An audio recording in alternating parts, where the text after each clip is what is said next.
Avant d'avoir mes tout premiers succès en e-commerce, j'ai testé beaucoup de produits et ça s'est à chaque fois soldé par des échecs. Alors à cette époque, c'est vrai, tout n'était pas parfait, que ce soit en termes de marketing, de branding ou de plein d'autres choses, mais je pense aujourd'hui que ce n'était pas les raisons de mes échecs et je vais t'expliquer pourquoi dans cette vidéo.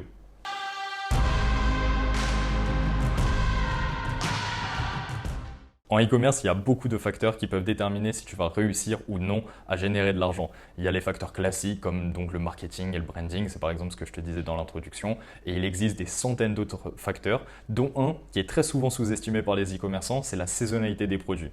Alors la saisonnalité des produits, c'est pas simplement de faire quelque chose de totalement évident comme de ne pas vendre une veste chauffante en plein été. Ça c'est évident pour tout le monde, mais c'est pas de ça dont je te parle dans cette vidéo. Mais avant ça, je voudrais te donner un exemple personnel et qui m'a permis de commencer à comprendre à l'époque pourquoi mes produits ne fonctionnaient pas et pourquoi j'ai mis autant de temps à avoir mes premières réussites en e-commerce. Cet exemple que je vais te donner, c'est tout simplement mon histoire personnelle et comment j'ai trouvé mon tout premier produit winner.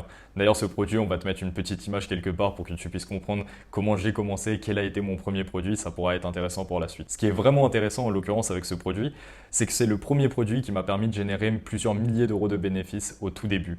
Sauf que quand je te dis au tout début, c'est pas exact.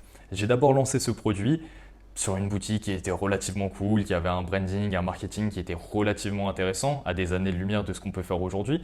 Mais à l'époque, j'en étais assez fier et j'étais persuadé que ça allait pouvoir fonctionner. Sauf que, résultat, quelques semaines après, j'avais généré peut-être 1000 euros de chiffre d'affaires, rien de fou, et surtout, j'avais pas généré de bénéfices du tout. Il n'y avait absolument rien à retirer de cette boutique et c'est pour ça que je l'ai fermée. Sauf que mon histoire avec ce produit, elle a continué quelques mois plus tard, quand par pur hasard, j'ai décidé de le relancer. On était environ 5 ou 6 mois après. Et je sais pas, je trouvais pas de produit à cette époque-là que je voulais lancer et je me suis dit, ok, celui-ci, il m'avait quand même généré un peu de chiffre d'affaires, pourquoi pas le relancer? Et c'est là où j'ai vraiment commencé à faire de beaux résultats en e-commerce et à générer cette fois plusieurs milliers, voire dizaines de milliers d'euros de bénéfices. C'est là où j'ai compris que relancer un produit quelques semaines, quelques mois après, ça avait vraiment tout son sens. Donc c'est à ce moment-là que je commence à comprendre qu'il y a quelque chose qui s'apparente à de la saisonnalité et que certains produits vont pouvoir fonctionner à certaines périodes de l'année et pas à d'autres. Donc ça, c'est quelque chose que tous les formateurs t'expliquaient, que ce soit dans leur propre formation ou tout simplement sur YouTube. Mais à ce moment-là, c'est pas quelque chose que j'ai vraiment compris. Je comprends le concept, mais je suis pas capable de l'appliquer et donc d'augmenter mon taux de réussite quand je lance des produits en e-commerce. Du coup, ce qui va se passer à cette période-là, c'est que je vais tout simplement continuer à lancer des produits en e-commerce. Je vais mettre en place quelques stratégies, quelques trucs intéressants, générer un peu d'argent à droite à gauche, mais sans avoir une vraie stratégie qui peut fonctionner, qui peut être répétée et qui va porter ses fruits sur le long terme. Et un des moments vraiment game changer de ma carrière d'e-commerçant, si on peut dire ça comme ça va être la rencontre justement d'un des plus gros e-commerçants francophones avec qui je vais énormément discuter et qui va m'expliquer bien plus en détail et bien plus en profondeur ce concept de la saisonnalité des produits. Après ça, je vais justement pouvoir commencer à avoir des produits gagnants beaucoup plus souvent et donc augmenter drastiquement mon pourcentage de produits gagnants et donc l'argent que je génère. Alors du coup, je vais te donner les quelques outils qu'on utilise. Tu vas voir qu'il y aura certains outils que évidemment tu vas connaître, mais il y aura aussi beaucoup d'outils qui sont beaucoup plus méconnus des e-commerçants, des dropshippers et qui peuvent vraiment être ultra utiles, voire même essentiels. Alors tout d'abord, tu vas pouvoir utiliser des outils classiques comme AdSpy ou comme l'Ad Library de Facebook qui vont te permettre en fait de voir toutes les publicités qui sont disponibles sur Facebook Ads. Alors quand je dis toutes, c'est pas exact, tu vas avoir beaucoup de publicités qui ne vont pas être visibles sur ces algorithmes-là, mais de façon générale, tu vas pouvoir trouver énormément de publicités.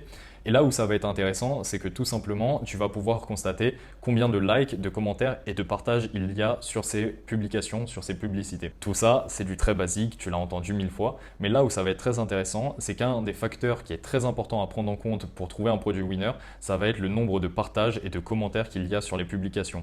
Le nombre de likes, c'est très bien, mais ce qui est très important aujourd'hui, c'est d'avoir un grand nombre de partages et un grand nombre de commentaires.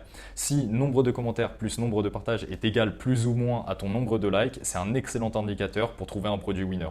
Donc ça, c'est la première chose que tu puisses faire, c'est te baser sur les classiques AdSpy et Ad Library Facebook pour trouver ce genre de produits qui ont une interaction très forte et on ne parle pas uniquement des likes comme tu viens de le comprendre. Ensuite, une fois que tu auras trouvé les produits qui t'intéressent grâce à ce genre d'outils, tu vas pouvoir aller trouver les concurrents que tu pourrais avoir sur chacun de ces produits.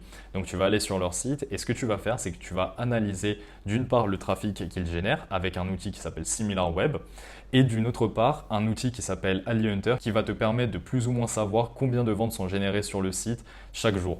C'est pas exact, certes, mais ça va te permettre d'avoir un petit indicateur. Et toutes ces informations-là que tu vas récolter, ça va être super important de les référencer dans un tableau. Tu peux utiliser un Google Sheet ou n'importe quoi d'autre.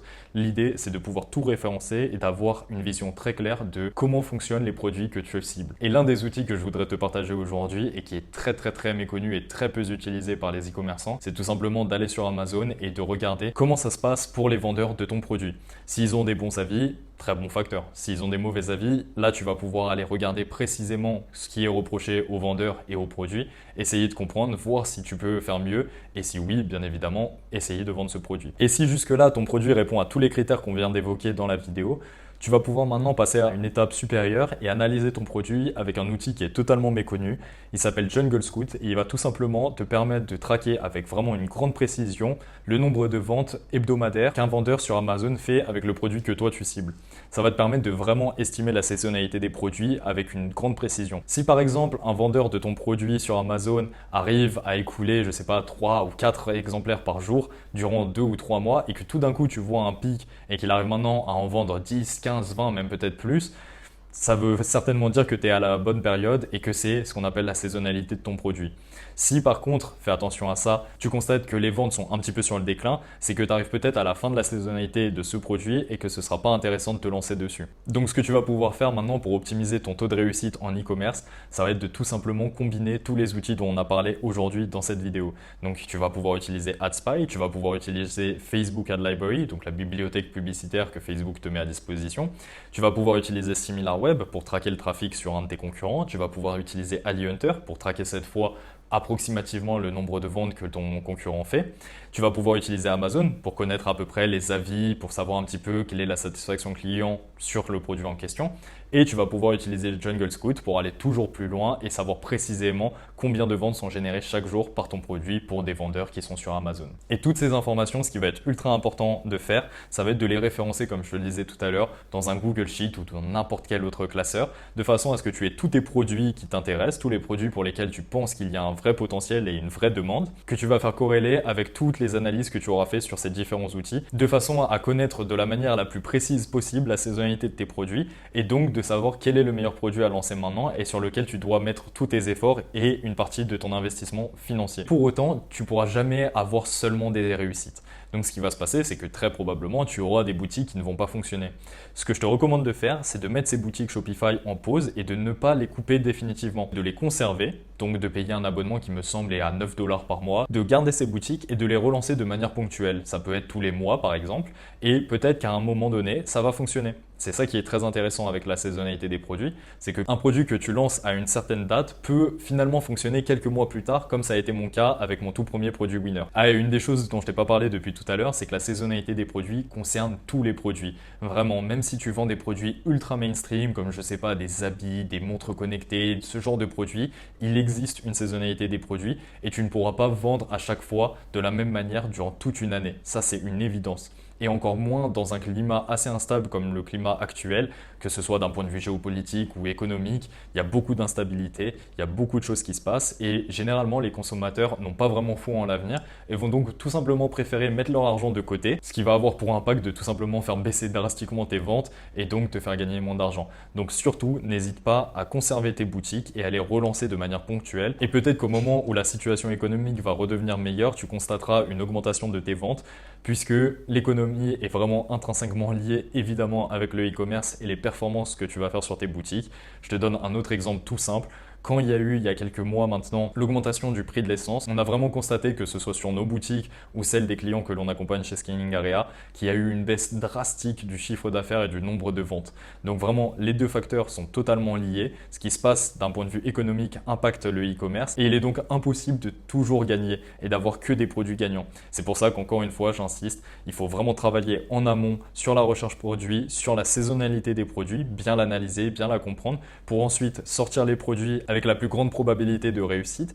Et si jamais ça ne fonctionne pas, tu pourras toujours conserver ta boutique et la relancer quelques mois plus tard. Donc voilà, je pense qu'on aura fait le tour de cette question de la saisonnalité des produits.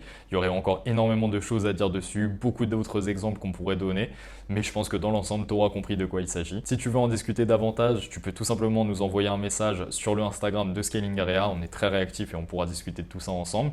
Et si au contraire, tu as déjà trouvé ton produit et qui correspond à la bonne saisonnalité, tu peux tout simplement réserver un appel via le lien qui est en description. On pourra discuter beaucoup plus en détail de ton projet et voir comment on peut t'accompagner chez Scaling Area pour te faire passer du point A au point B et te faire générer toujours plus d'argent. Donc voilà, c'était Andrea de Scaling Area. On se retrouve très prochainement pour une prochaine vidéo et en attendant, il me reste plus qu'à te souhaiter un excellent scale.